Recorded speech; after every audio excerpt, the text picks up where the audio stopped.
Peace in a bottle of hair grease, beautiful people. This is I Am Marilyn or Neonu. You can call me whichever name. I honor them equally. So I am doing this channel. If you watched my last video, you know that I am doing these videos. In these videos, I am telling my story as a way to honor myself and honor my baby, Niiwa Ozima Kirawa, who was born January 26, 2013, and she transitioned March 13, 2013. And so one day I said, I want to do something that honors her. And I was like, what can I do to honor her? And it came to me that I should do a fundraiser, because during the time when I had to put my baby away, it cost money.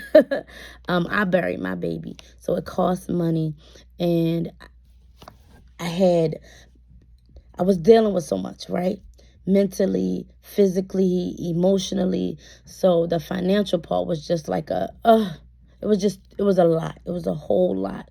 And I said, I know that I may not be able to reach somebody in other capacities, but at least I could maybe at least help lift a small financial burden off of them. So while they're dealing with the spiritual and the emotional part of it, that they won't have to worry as much as, in the financial, about the finances. What we're giving this year, the goal is to be able to give a family $1,000. And that's not a whole lot of money, but it's definitely something. So that is what I want to, this is what I want to do to honor my daughter. And so I'm going to be doing videos, just continuing to talk about my story every Sunday. And my hopes is that someone sees these videos and they say, wow, I can relate, and it helps them to heal, and it empowers them and makes them want to tell their own story. And it also allows people to see the video and say, listen, oh my gosh, I understand and I want to give. And this family, I want to be able to be a helping hand, So I'm telling my story. Something said, tell your story. So that's what I'm doing. And today is kind of like, I guess you can say, part one of my story. I'm going to start at before I was even pregnant.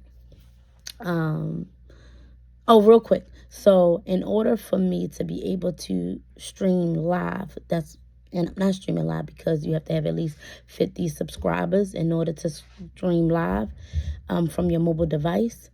That's why I'm not streaming live, right? That's why it's just a video you see. And I don't have my computer, and it's way more convenient for me to just stream from my phone. And this is what I know right now, my mobile device. I am going to learn how to work by computer, of course. But this is, everything in terms of YouTube is connected to my mobile device. So please subscribe. Take a moment to subscribe if you are watching this video. Let's get into it. So my name is Marilyn, like I said, Neonu.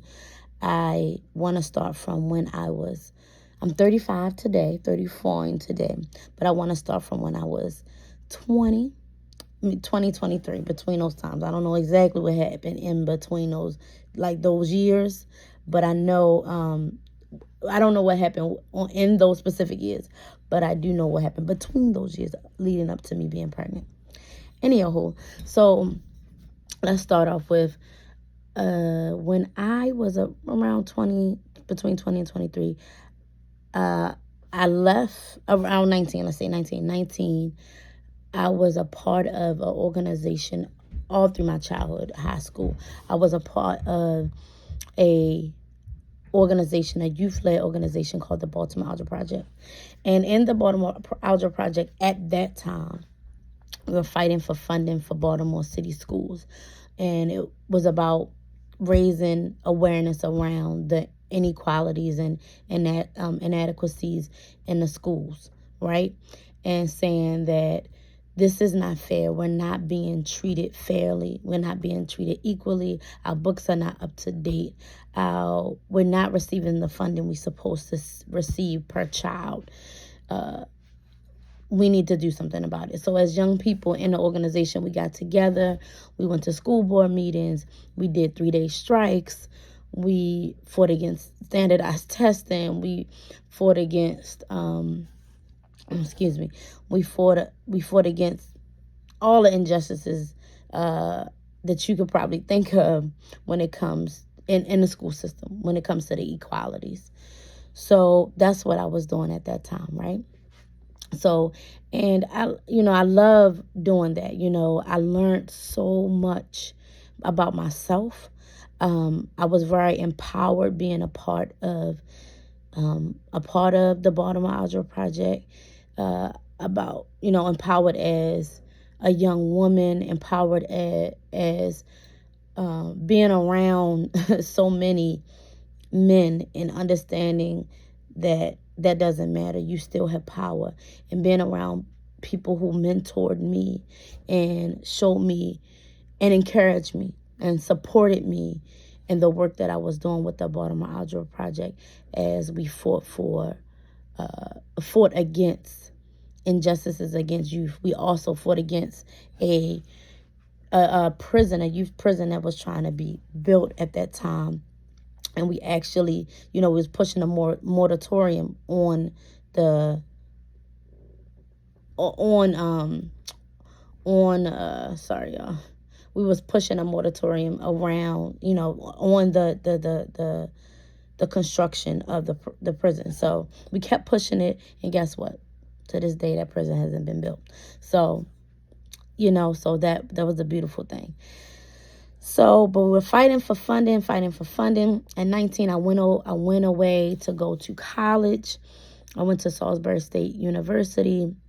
And when I came back, of course, still fighting for funding for Baltimore City schools, right? Still fighting for justice with the young people are still fighting for justice for young people.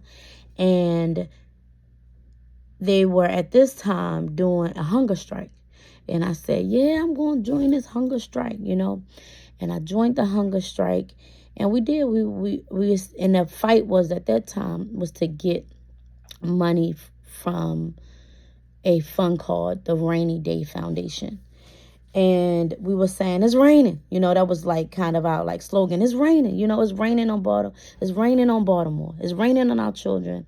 Our young people, we are dying. Our young people, we need jobs. We need support. We need after-school programs. We need rec centers. We were like, it's raining.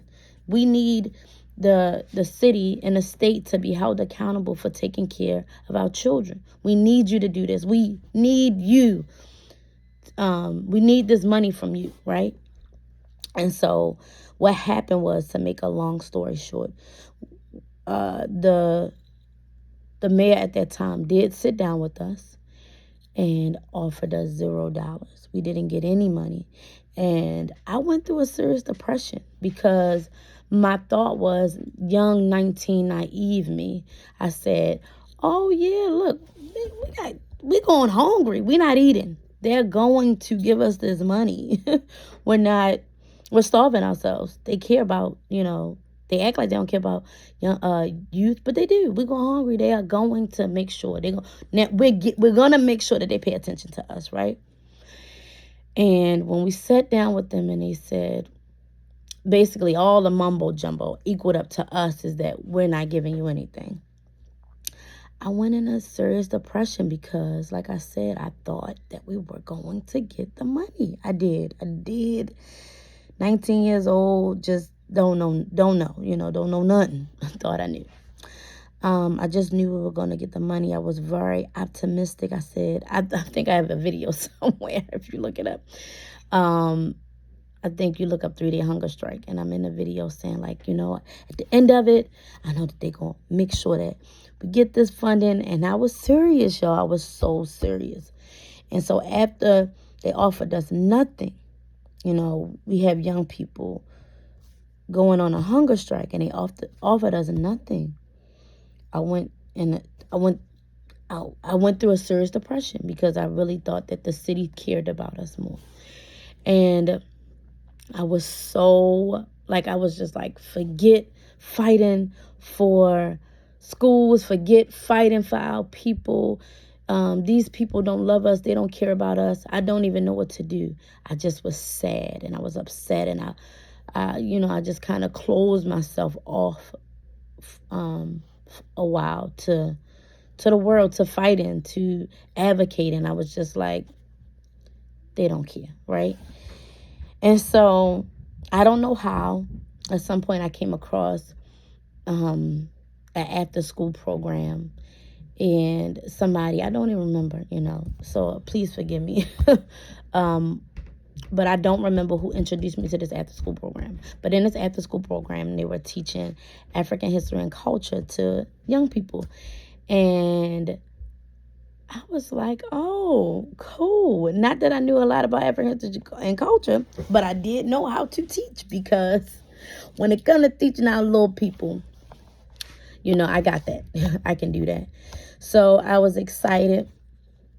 I'm not going to go in too much detail, but I was excited. I was like, oh, wow, this is so cool.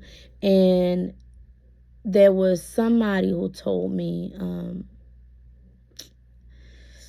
they were like, that, if you want to teach African history and culture, you need to know it yourself. It's like, duh. I said somebody. Oh, Imhotep Asis Fati. And so I said, oh, yeah, well, that makes sense. So then someone introduced me to the study class at that time, and I fell in love with the study class. The study class talked a lot about self-determination, a lot about, it was a lot of images of strong Black women, powerful Black women, women who loved and believed in themselves, images that I wasn't used to seeing, and also this idea of the community creating for themselves and building for themselves, and not asking someone else, but saying, look, we have this group of people. We can create our own schools. We can create our own institutions. We can build for our children, our own hospitals, but we have to bring our funds together. So that was very different than what I was used to, which was I'm going to put a demand on you to give me what I know you don't want to give me. Two different ways of thinking.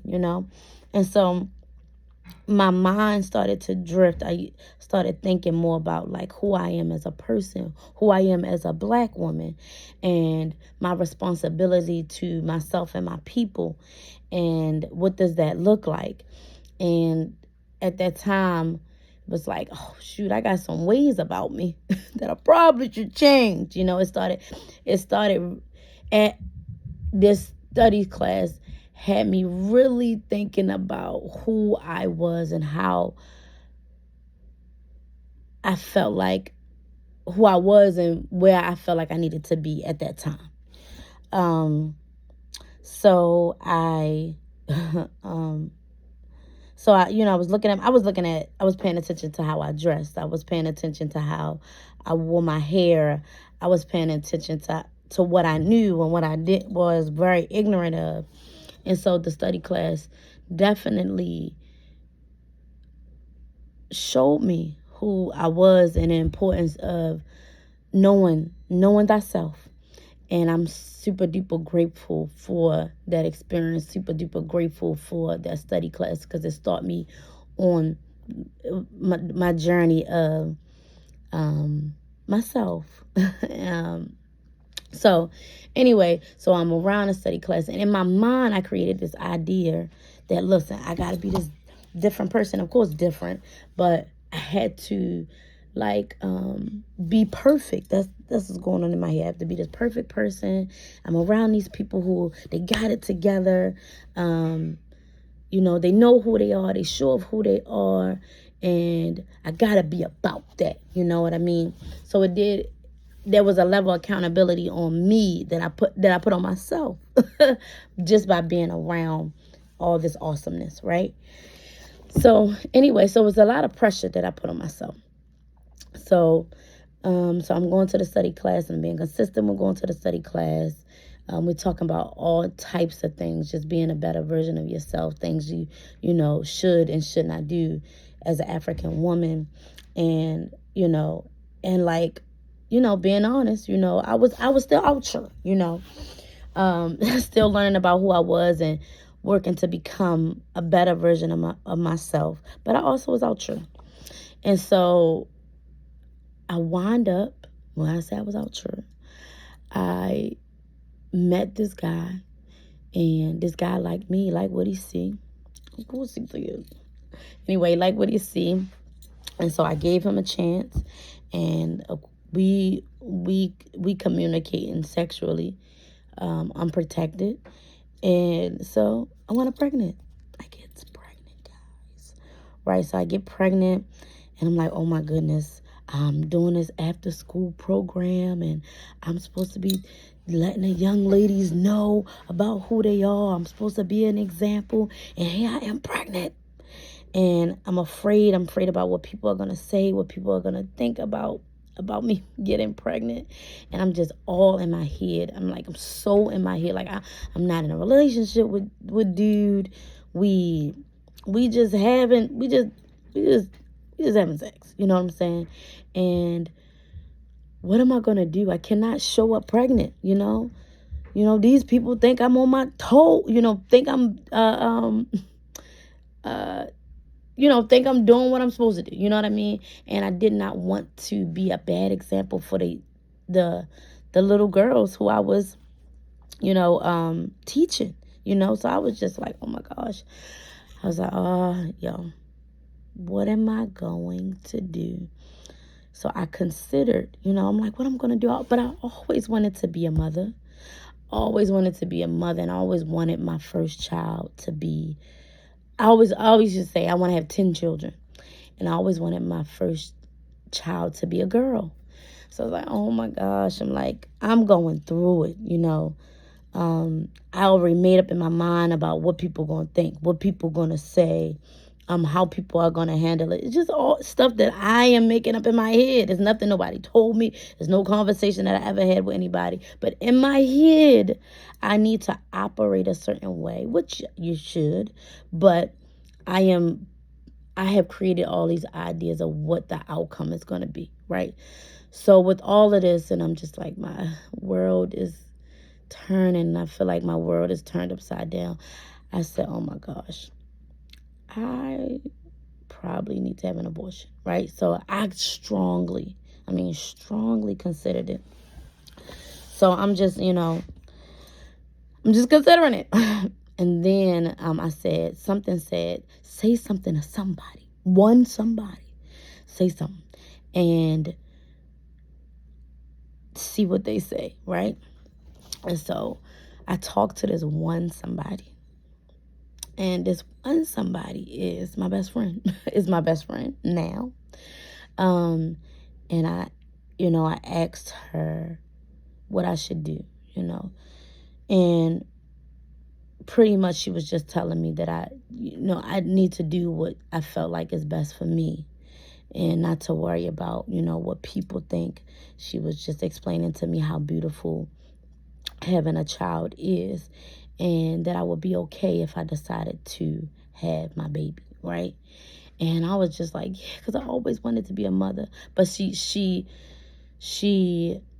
reassured me that nobody was going to be like, you're the devil. I can't believe I got pregnant, She reassured me that that wasn't going to be the case. And if that was the case, I needed to not, worry about those people. And so I felt so much better after talking to her. And I felt still very afraid about having this baby because I'm not in a committed relationship. He is not my husband. We're not even he's not my boyfriend, He's just somebody who I am having sex with every now and again. So I'm just afraid, like, how is this going to go over with him, me telling him I'm pregnant? Not that I did it by myself, but still worried about that. So now I'm like, okay, feel better after having a conversation. Like, I can do this, you know. I can have this baby, and I can tell everybody, and however people feel, they're going to feel. I still was fearful. And in my mind, I created this whole scenario that how upset people were going to be. And it's funny, you know, no one was upset with me. Can you believe it? You know, I'm pretty sure people had their own thoughts, but I didn't get the backlash, or not backlash, or I didn't get the response that I thought I was going to get. Like, people are going to be so pissed with me. That wasn't the case, you know. So I decided to tell everybody, and the response I got was, this is going to be so beautiful, because I told him I don't think that the dad is going to be as involved, you know. It's going to be okay, because she's going to be the true example of what it means to have many mamas and papas. So y'all might be crying throughout this story, so you just bear with me. Trying to keep it together. So it made me feel so much better about having her. And I was just so excited now. You know, I'm like, oh my goodness, my baby's going to experience what I didn't have growing up, what it truly means to have a community of people that loves her, that wants to take care of her.